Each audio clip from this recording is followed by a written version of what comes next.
లేయా యాకోబుల కుమార్తె అయిన దీనా ఒకరోజు హివ్వీయ దేశ స్త్రీలను చూచుటకు వెళ్ళాను. ఆ సమయమున ఆ దేశ యువరాజైన షెకెము దీనాను చూచి చెరపట్టి మానభంగము చేశాను.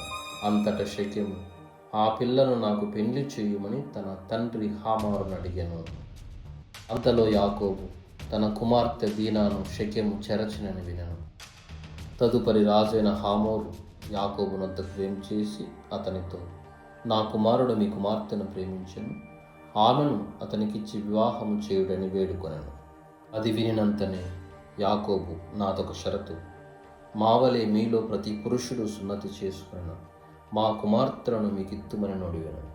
అప్పుడు హామోరు మరియు షెకెము నగర ద్వారం వద్దకు వెళ్ళి వారి ప్రజలతో షరతు గురించి చెప్పగా వారందరూ దానికి ఆమోదించారు.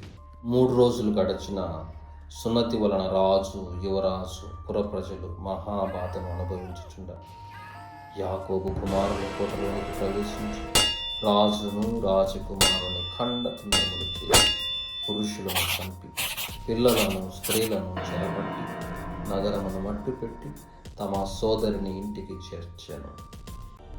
పాపము వలన వచ్చు జీతము మరణము. రోమా 6:23.